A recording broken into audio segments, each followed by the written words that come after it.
Okay, let's talk about 5.4. I have no idea how far I'll get in the movement phase, but I may have to do this in part 1 and 2, or 2 and 3, whatever, we'll see. So this is starting page 80 of the J. Richardson tutorial, Basic AFV Movement 5.4. AFV movement is quite a bit different than infantry movement, so vehicles are assigned movement points, MP, rather than movement factors, MF. For example, when crossing a crest line into higher terrain, for example, here, a unit that uses MF, movement factors must pay double the normal movement factor cost of entering that hex, while a unit using MP must pay an additional 4 MP over the normal movement point cost of entering that hex, or 2 movement points additional if moving along a road. The use of the MF-MP terminology always makes it clear whether a specific movement rule applies to infantry or to vehicles. AFVs have a covered arc, CA, in the direction that they are facing, just like guns do. This is called the vehicle covered arc, VCA. The VCA defines the hexes into which an AFV can move and into which a bow machine gun, BMG, can fire. If the AFV is non-turreted in T, the VCA also then defines the hexes into which the main armament can fire. Whenever a turreted AFV does not have a turret counter on it, like this one here, its TCA and VCA are identical. So I would suggest getting board V from the starter kit. Get yourself a tank out and move along with me here. So place the following unit on board V, an American M4A2L, which I believe I have on there. Facing E5 and E6. So that's what I'm doing. So you paste it on the hex spine, pointing towards the hex spine, not in the middle. Sorry, I keep bumping the camera. This tank's VCA includes the hex rows E5 through A3. So here. And also E6.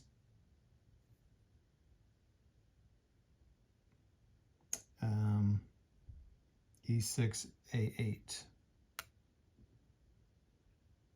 Yep, right there. So there, it's pretty easy to see. You just go into the 2 hexes out here and then just go follow the line, just follow the grain. Okay. This tank's vehicle covered arc includes the rows, which I just showed you, and all hexes in between these 2 rows. If the tank wishes to move, the only hexes it can enter would be E5 and E6. It would first have to turn to change its vehicle covered arc at a cost of 1 movement point per hex spine before it could enter any adjacent hex. So it's going to cost 1 to move here, another 1 to move here, here, etc. Assume that if the American movement factors and I'm sorry, let me step back. Assume that it is the American movement phase and that the tank wishes to move. There is no motion counter on the tank, so it is currently stopped. The stopped vehicle must spend 1 movement point to start before it can spend any movement points to actually move. Similarly, a moving vehicle must spend 1 movement point to come to a halt, stop, although some combat results in some movement events can force a vehicle to stop without the expenditure of a stop movement point. The expenditure of movement point to start or stop does not actually represent the vehicle's engine being turned on or off, but is instead accounts for a motionless vehicle's inability to instantly accelerate to top speed and a rapidly moving vehicle's inability to instantly come to a dead stop. In a real battle situation, an AFV would likely keep its engine running at all times so as to be able to start moving and stop at a moment's notice. All right, page 81. Okay, so the M4A2 begins its move by spending 1 movement point to start. It has a total of 14, as you can tell by this number here, it's upside down. So there are 13 remaining. It then spends 1 to turn its vehicle covered arc to face E5 F4, so I'm going to turn it this way. So that's using 2.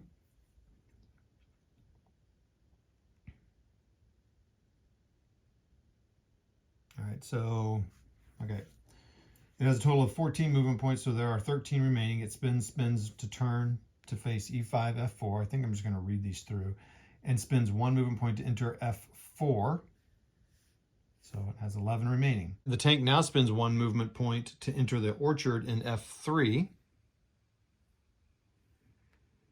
10 points remaining. And 1 movement point to turn its vehicle covered arc to F2, G3. 9 remaining. In conjunction with that last movement point expenditure, the player announces that the tank will turn its turret to face G3, G4. And it will also become crew exposed. Oh, should keep reading. Boop. So you turn it over to the CE side. That's what that says there, crew exposed. So a turret counter placed on top of the M4A2L facing towards G3, G4 with the CE side up. A vehicle's crew exposure status may be voluntarily changed only once during the movement phase in conjunction with any other movement point expenditure. So a vehicle that begins its movement phase buttoned up may become crew exposed at some point during its move, and a vehicle that begins its movement phase crew exposed may become buttoned up at some point. In addition, a vehicle may also change the crew exposure status during the assault phase, regardless of whether or not it changed CE/BU status during the movement phase. Okay, a turreted vehicle's turret covered arc TCA may be changed at will in conjunction with any movement point expenditure. There is no limit to how many times that the TCA may be changed during a vehicle's movement, nor is there any restriction on how many hex spines it can turn each time it does change. The M4A2 now spins 1 movement point to turn its vehicle covered arc to G3, G4. So this is where it gets a little crazy here. Turn. Yeah. This vehicle cover arc change also changes. Oh, this vehicle cover arc change also changes the turret covered arc to F4, G4. Okay, that's good. It's good to know. See, I'm learning stuff here. So it just turns with it. It turns at the same time because that makes sense. If the player does not announce a specific turret covered arc change in addition to the vehicle covered arc change, the turret will remain stationary with respect to the vehicle's hull, and the TCA will thus change by the same number of hex spines as the VCA. Okay, so the crew exposed tank can now move along the road hex spine because it can go into this. At half a movement point, if it were buttoned up, it would have to just pay 1 movement point per hex. The tank now expends 1.5 to move to G3, H2, I2, 6.5 points remaining. As it enters I2, it also changes its turret covered arc to H2, I3.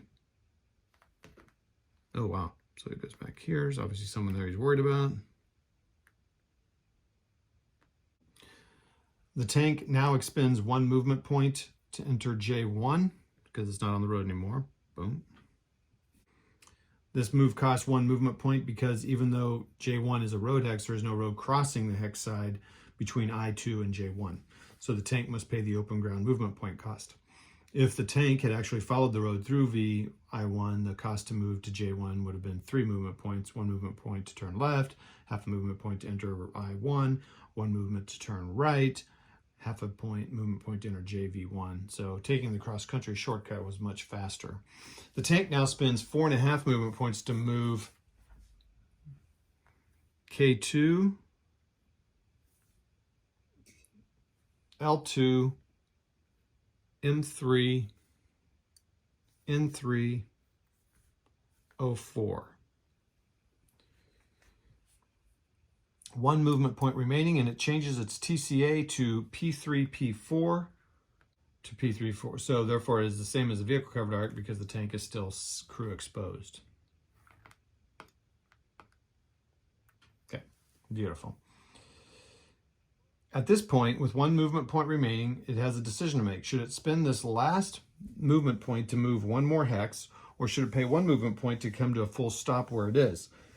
If it chooses to stop, it remains where it is, and its movement phase is completed. If it continues moving, then it should spend its last movement point to enter either P3 or P4, at which point it would be marked with the motion counter to remind the players that this tank is not stopped, and then its movement phase would be over.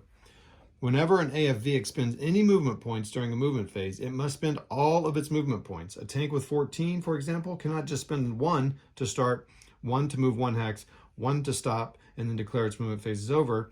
It still has 11 unused movement points accounted for, and they must be spent on something.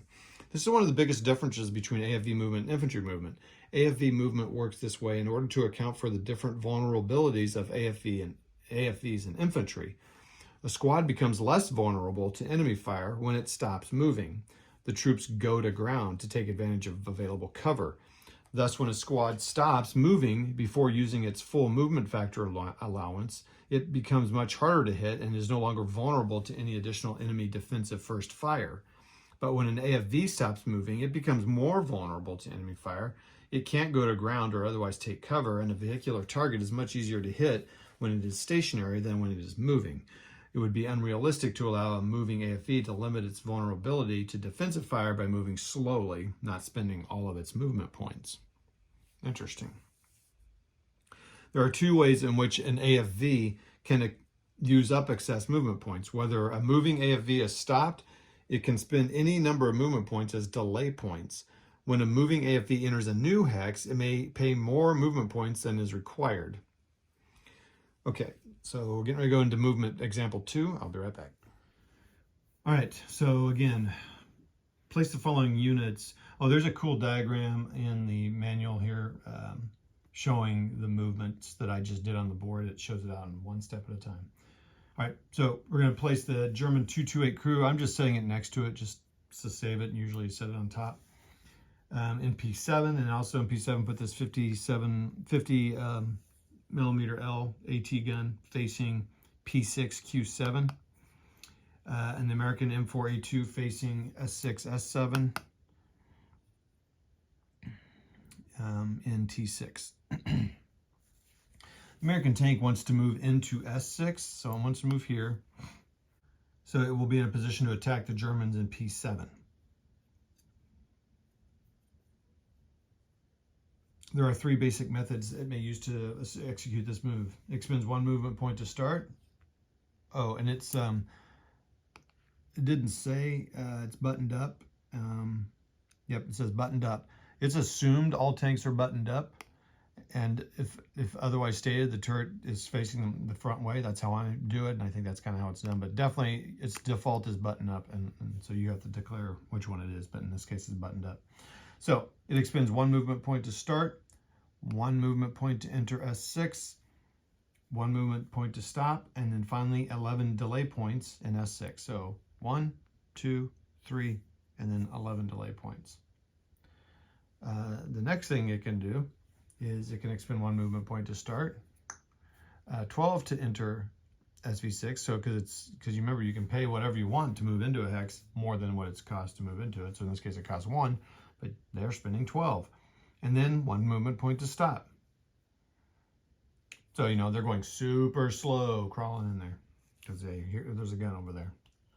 Or, lastly, they expend 11 delay points in T6, 1 movement point to start. So 11 delay points in T6, 1 movement point to start, 1 to enter S6, and 1 movement point to stop.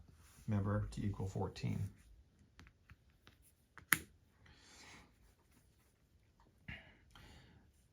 Method C, the one where I just did, 11 delay points, 1 to start, 1 to end, 1 to stop,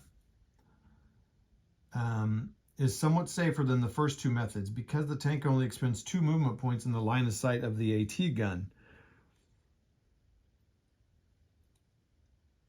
limiting it to no more than 2 defensive first fire shots. Expends 2 movement points in the line of sight, so okay. Method A and B both expend 13 movement points in the line of sight of the AT gun, which would allow the gun to take up to 13 defensive first fire shots, assuming that the gun could actually retain its rate of fire that many times. Just prior to the previous movement example, I wrote, whenever a moving AFV is stopped. Did this wording sound a little strange to you? After all, if the vehicle stops, it is no longer a moving vehicle, right? Well, this brings us to what is probably the most difficult to understand part of the vehicular movement in ASL, the three movement states that a vehicle can have, and the confusing terminology that is used to describe them. A vehicle in ASL can have various combinations of the following three states: motion vehicle, stopped or non-stopped vehicle, moving target. Again, motion vehicle, stopped or non-stopped vehicle, moving target. It's perfectly natural to think that these are just three different ways of describing the same thing, but these are actually describing three different things. I cannot emphasize enough how important it is for you to learn and understand these three movement states and how they interact with one another. If you don't understand them properly, you will become hopelessly confused when trying to figure out how vehicles move and fight in ASL. The following movement status summary, written by Olbo, a noted ASL rules expert, is the best and most concise summary of these movement states that I have found. Vehicle movement status. Moving. A vehicle that is currently executing its movement phase. Moving. A vehicle that is currently executing its movement phase. Motion.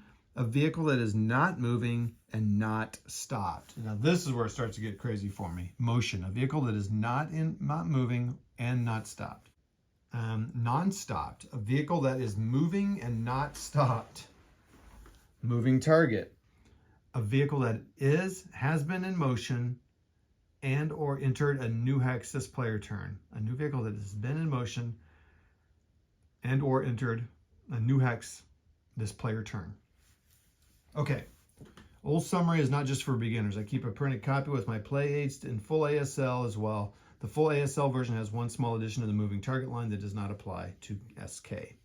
Now the phrase moving target is used interchangeably with the phrase moving vehicle, but even though they have the same meaning, moving target is preferable as it is less likely to be confused with the term moving, that simply refers to a vehicle that is executing its movement phase. Whew. I may break this part into a separate video too. Okay, be right back.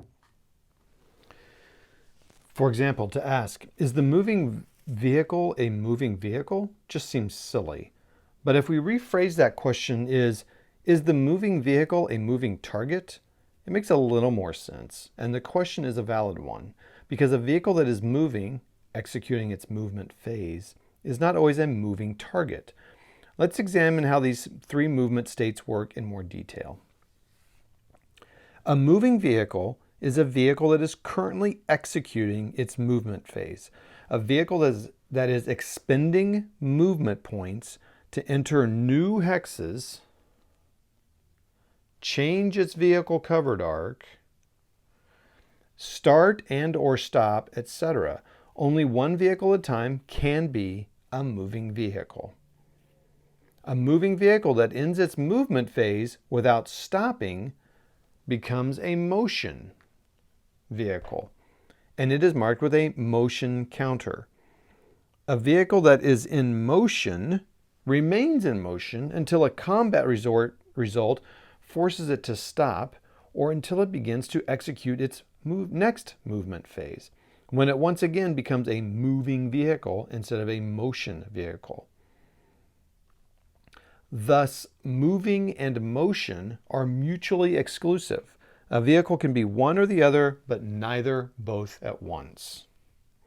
That makes sense to me. It's just still kind of funny, but you have to remember this is all done at the same time, right? I mean, at least in a turn, things are happening at the same time. It's not necessarily, I mean, I think you get it. It's kind of a mutual thing, but we can't really, do that. So you kind of have to account for these things. Okay, continuing. A vehicle that is moving can either be stopped or non-stopped, and could possibly change back and forth between those two several times in a single movement phase. That is, a moving vehicle could expend some movement points, then stop and expend some delay points, then start again and expend more movement points, then stop again and expend more delay points up to the limit of its available movement points. I'm going to read that one again. A vehicle that is moving can either be stopped or non-stopped and could possibly change back and forth. Okay. Stopped, non-stopped status really only applies to moving vehicles because vehicles that are in motion are always non-stopped. What a weird phrasing. Non-stopped.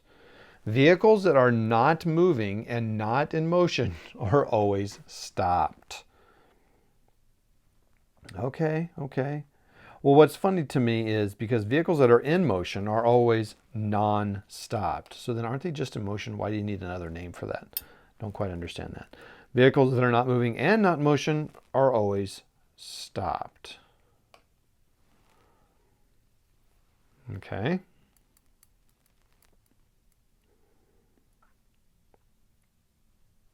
A vehicle, I'm going to have to go back through these and read these to myself.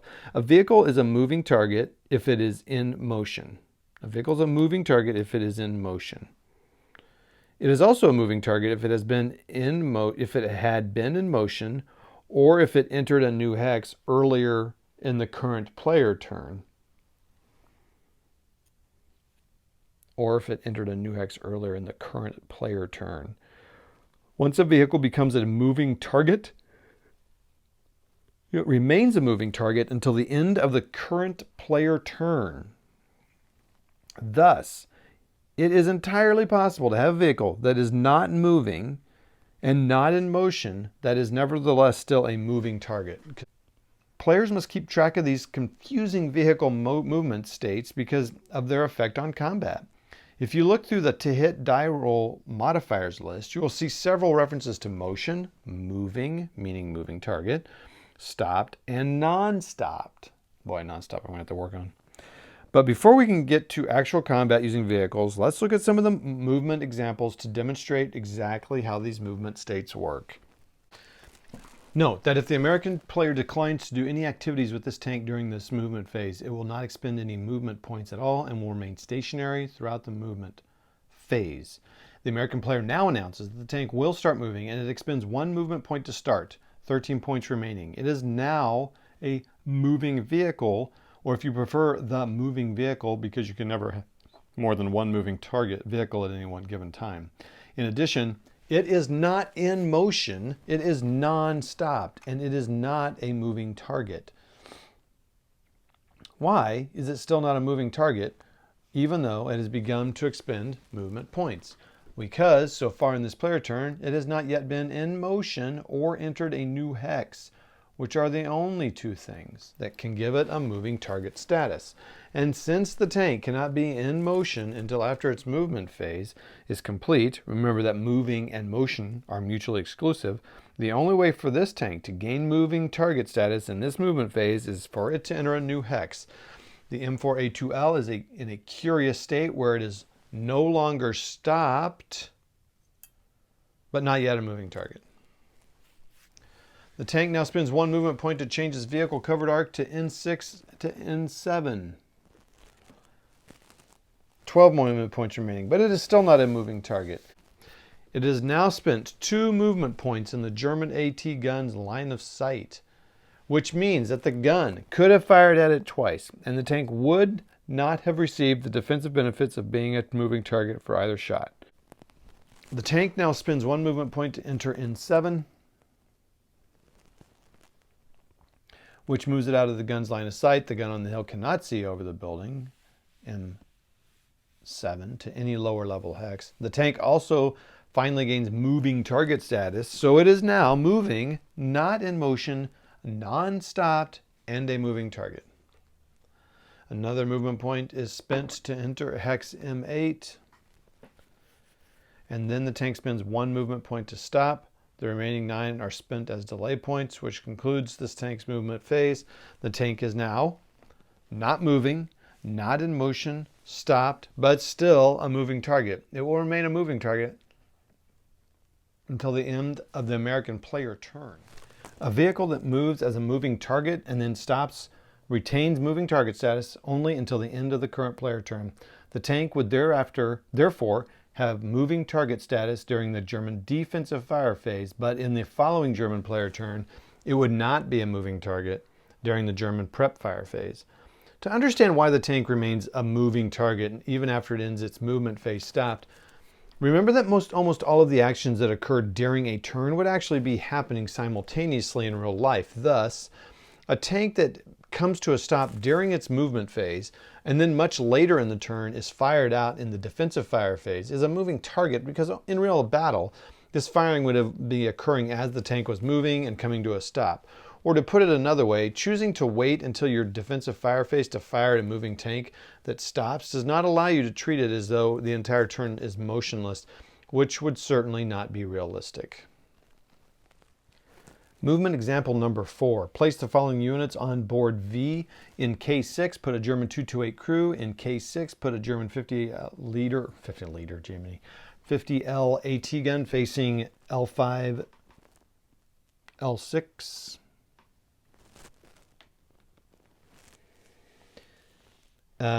In 07, place the M4A2L tank facing N606. Did that wrong. Boom. Okay. N606, buttoned up, which it's assumed because it is, turret covered arc facing where it is, in motion. Now, it is the beginning of the American movement phase. The American tank is not moving, it is in motion. It is non-stopped, and it is a moving target. This tank has been a moving target right from the start of the player turn because it began the player turn with a motion counter on it. The tank begins its movement phase by spending one movement point to change its vehicle covered arc to N6, N7. Okay, so that's interesting to me. Does it not have to do one to start turning? That's interesting. Okay. The motion counter is removed, and the tank is now moving, not in motion, non-stopped, and a moving target. Okay, it is removed and the tank is now moving, not in motion, non-stopped, and a moving target. The tank now spends 4 movement points to enter in 7. 4 movement points. It would only have to spend 1, but it chose to spend 4. Paying 3 movement points more than necessary. 9 movement points remaining, moves to L8. Oh, whoops. The tank begins to move to phase, changing. The tank now spends 4 movement points to enter in 7. And then moves to L8. 7 points remaining. Yeah, okay, it's just doing it. Changes vehicle covered arc to K8, L7.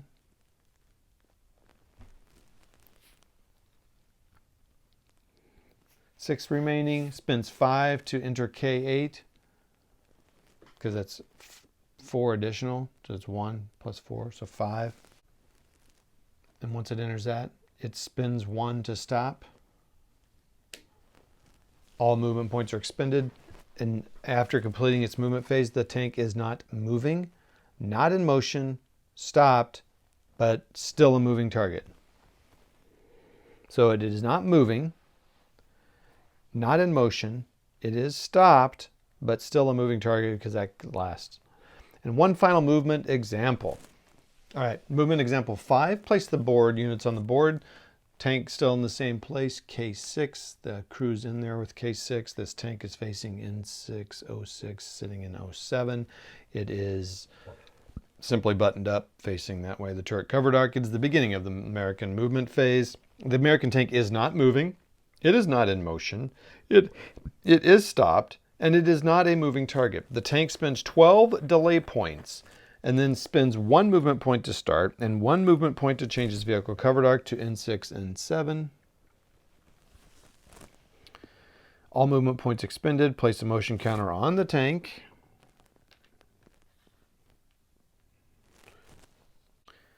The tank is not moving. It is in motion. It is non-stopped, and it is a moving target. So let me read that again. Place the motion counter on the tank. The tank is not moving. Correct. It is in motion. It is non-stopped, and it is a moving target. Because remember, okay. But it was never a moving target during its movement phase. The German AT gun could have taken up to 14 defensive first fire shots at the tank, but none of them would have been against a moving target. The tank became a moving target only when the motion counter was placed on it after the tank's movement phase was completed. At this point, if you're getting frustrated with the whole confusing business of moving vehicles are not in motion and vehicles in motion are not moving, etc., well, welcome to the club. It is unfortunate, but the ASL vehicle movement rules use a lot of unnecessary confusing terminology. The gameplay is fine once you get used to this terminology, but keep OLS movement summary status handy, just in case. Next up, AFV combat, stationary, and then moving. So, yep, that's that. See ya.